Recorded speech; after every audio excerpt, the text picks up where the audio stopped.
Ya baik, Assalamualaikum warahmatullahi wabarakatuh. Selamat datang teman-teman di channel Rahasiaku Rahasianya. Jadi pada kesempatan kali ini saya akan coba untuk membahas satu rahasia kehidupan lagi yang tercermin atau yang dicontohkan oleh Al-Quran, yaitu dengan judul. Saya berikan judul ujian di balik sebuah keputusan. Jadi begini teman-teman. Sebelum kita membahas materi ujian di balik sebuah keputusan itu, ada baiknya kita mengerti terlebih dahulu apa yang dimaksud sebagai ujian dan apa yang dimaksud sebagai keputusan. Nah, kalau kita lihat ujian yang secara umum di sekolah-sekolah gitu kan, atau di kampus-kampus, ujian itu adalah seleksi untuk melihat kualitas diri seseorang murid terhadap apa yang dia pelajari atau terhadap apa yang dia lakukan di masa lampau gitu. Jadi diuji tuh terhadap tindakan-tindakan dia di masa lalu yang dia lakukan itu diuji dengan hal-hal yang sama. Mampukah dia mengulang lagi dari proses yang dia lalui itu untuk apa namanya bisa menyelesaikan masalah itu yang sudah pernah dilewatkan gitu. Artinya kita tuh diasah lagi, diingatkan lagi, dibuat kita itu lebih benar-benar serius nggak sih terhadap keputusan yang diambil waktu itu. Kalau benar-benar serius pasti ingat, dan kalau kalau kalau benar-benar serius pasti tidak akan melupakan hal-hal yang dipelajari di masa lampau. Itu ujian secara khusus ya. Jadi kalau kita lihat secara umumnya, secara umum itu gitu, yang diujian itu seperti sekolah-sekolah untuk menyeleksi terhadap apa yang dipelajari di masa lampau. Nah, cuma di sini ujian di sini secara khusus adalah untuk menyeleksi harapan atau keputusan kita terhadap keinginan yang kita inginkan. Sebagai contoh begini teman-teman, apa sih yang dimaksud sebagai keputusan gitu kan? Nah, keputusan itu adalah suatu pilihan yang kita pilih atau yang kita kehendaki di antaranya. Misal, kita dipilih pengen bekerja atau pengen menjadi seorang pengusaha. Nah, itu adalah pilihan. Kemudian ketika kita memilih di antara salah satunya, ya itu adalah keputusan. Nah, kemudian dari situ, ketika kita sudah mengadakan suatu keputusan, misalkan kita pengen kuliah nih, misalkan ada seorang pelajar, dia memutuskan untuk pengen kuliah di mana, di satu UGM atau Unila atau dimanapun lah ya. Misalkan dia pengen kuliah di satu universitas. Nah, dia akan di situ akan dididik, akan diarahkan, akan dituntun, kemudian juga akan diuji. Ujian itu sesuai dengan keputusan dia. Nah, teori ini teman-teman ternyata sudah ada contohnya atau dasarnya itu di dalam Al-Quranul Karim. Al-Quranul Karim itu menjelaskan di surat Al-Ankabut kalau nggak salah, itu di surat ke-29 ayat kedua sampai ketiga. Bunyinya kalau nggak salah seperti ini ya. Jadi di situ ayat itu menjelaskan kepada kita bahwa apakah kamu mengatakan beriman? Apakah kamu tidak kami uji, kata Allah. Apakah kamu tidak kami uji setelah kamu mengatakan diri kamu beriman? Artinya ada orang-orang yang berkomitmen kepada Allah, meminta dan memohon serta membuat keputusan kepada Allah untuk menjadikan dirinya menjadi orang yang beriman. Kemudian ditanya lagi sama Allah, apakah dengan kamu mengatakan kamu beriman tidak akan kami uji?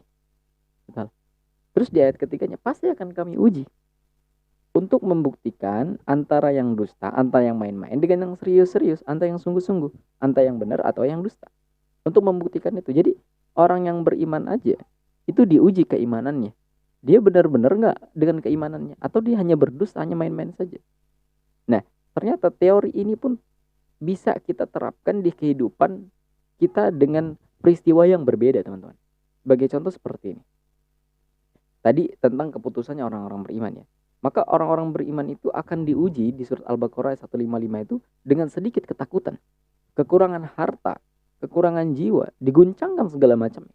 Itu ujiannya. Kalau memang dia mengatakan atau mengucapkan dengan lisannya mengatakan dirinya beriman, maka ujiannya seperti itu, kekurangan harta, diguncangkan jiwanya, kemudian pahit hidupnya dan segala macam lah ya gitu.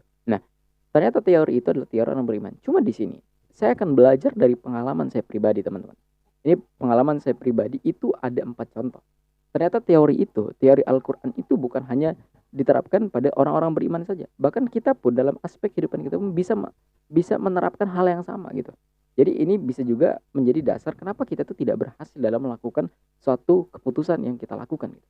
Jadi begini, ada 4 contoh yang saya ambil dari pengalaman saya pribadi. Yang pertama itu ada, saya dulu pernah pengen membuka suatu usaha gitu. Usaha counter lah ya, usaha counter. Nah, itu sebelum ada counternya, artinya sebelum ada modal, itu saya menggebu-gebu. Gimana ya cara dapetin modal? Artinya sudah buat keputusan, gimana cara supaya dapetin uang. Nah, ketika sudah terjadi seperti itu, sudah ada modalnya, dan saya kebingungan. Bagaimana pemasarannya, bagaimana marketingnya. Jadi di situ sampai-sampai ada yang nggak laku, sampai-sampai nggak apa namanya barang-barang itu sampai mati atau nggak terjual dengan habis itu. Jadi di situ buat saya putus asa, membuat saya tidak melakukan hal yang sama lagi, membuat saya berhenti untuk mencoba gitu. Itu yang pertama, dibuka counter. Terus yang kedua, itu ada saya itu pengen jadi seorang YouTuber waktu itu. Nih, jadi saya ada giro ya, atau giro itu semangat untuk menjadi konten kreator. Nah, cuma di balik itu teman-teman, ketika saya berusaha untuk menjadi konten kreator, ternyata di situ diuji dengan kendala-kendala yang ada. Bagaimana buat thumbnailnya, bagaimana editingnya, bagaimana membuat komunitasnya, bagaimana staf-staf pembantunya, bagaimana membuat yang menariknya segala macamnya. Dan ternyata saya tidak ada waktu di situ. Makanya saya upload konten-konten saya itu tanpa editing. Syukur-syukur, terima kasih teman-teman yang udah mau nontonin video saya sampai habis, dan semoga bisa menyerap informasi yang saya sampaikan. Walaupun kontennya tidak sebagus yang ditonton gitu. Mudah-mudahan ke depan ya akan ada perbaikan pastinya. Nah, cuma di sini artinya di situ saya putus asa tuh. Untuk menjadi konten kreator aja saya malas. Nah, kemalasan itu yang membuat saya gagal untuk menjadi seorang YouTuber misalkan. Gitu. Nah, kemudian yang ketiga, contoh yang ketiga itu saya tulis di sini, yaitu ada tentang menjadi teknisi HP. Jadi gini teman-teman, waktu itu pas ketika saya tidak ada niat, tidak ada keputusan untuk menjadi teknisi HP, itu saya bisa servis. Contohnya kayak ganti LCD, ganti tombol, dan HP saya pribadi lah. Itu saya gantikan.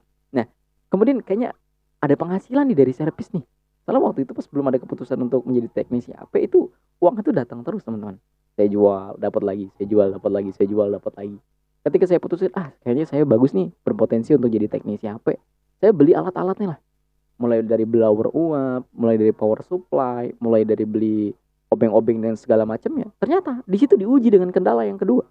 Kendala yang kedua adalah ketika saya udah banyak HP, ya saya jualan HP itu. Ternyata kebanyakan dari pemasangan saya itu tidak rapi. Yang kedua, LCD yang tidak ori itu rata-rata touchscreen-nya itu terganggu kalau kita pencet itu tidak sesuai dengan pencetannya. Nah, di situ saya diuji dan saya putus asa untuk tidak melakukannya lagi. Sudahlah gitu. Kayaknya saya bukan faknya di situ, kayaknya saya bukan tempatnya di situ. Jadi saya putus asa dan saya tidak mengulangi atau tidak mencoba lagi. Nah, itu kesalahan saya. Nah, kemudian contoh yang keempat adalah tentang, kalau di sini ada tentang menjadi gamers. Jadi gini teman-teman. Waktu itu saya pernah ada niatan untuk menjadi seorang gamer atau disebut sebagai streaming gamers itu. Nah, cuma ternyata di situ diuji dengan yang namanya peralatan, yang namanya sinyal dan sebagainya. Dan saya belum mampu untuk memiliki itu semua. Jadi diuji dan akhirnya saya malas untuk melakukan hal yang serupa atau melakukan hal yang sama gitu. Nah, kuncinya ternyata teman-teman, untuk melewati ujian di balik sebuah keputusan yang kita lakukan itu adalah kesungguhan. Jadi kunci dari keberhasilan kita dalam melakukan aktivitas kita yang kita inginkan itu adalah kesungguhan kita. Maka ada hadis Rasulullah mengatakan, manjada wajada. Siapa yang bersungguh-sungguh melakukan sesuatu maka dia akan mendapatkannya. Jadi kenapa saya gagal terus gitu ya? Ternyata dari 4 contoh tadi itu saya berhenti untuk mencoba gitu. Sedangkan contohnya yang penemu lampu itu Thomas Alva Edison, itu berapa ribu kali dia mencoba lampu itu sampai gagal gitu. Terus ada Jack Ma, berapa kali dia ditolak. Terus ada siapa namanya, orang-orang sukses itu, mereka banyak kegagalan yang mereka lakukan. Dan ternyata sampai saat ini saya belum berhasil karena saya sekali gagal berhenti gitu. Nah, itu yang menyebabkan saya tidak berhasil saat ini gitu, misalkan seperti itu. Tapi ya insya Allah ke depan bakal berhasil lah ya. Masa mau gini-gini aja. Nggak gitu. Nah, kemudian ternyata ini teman-teman.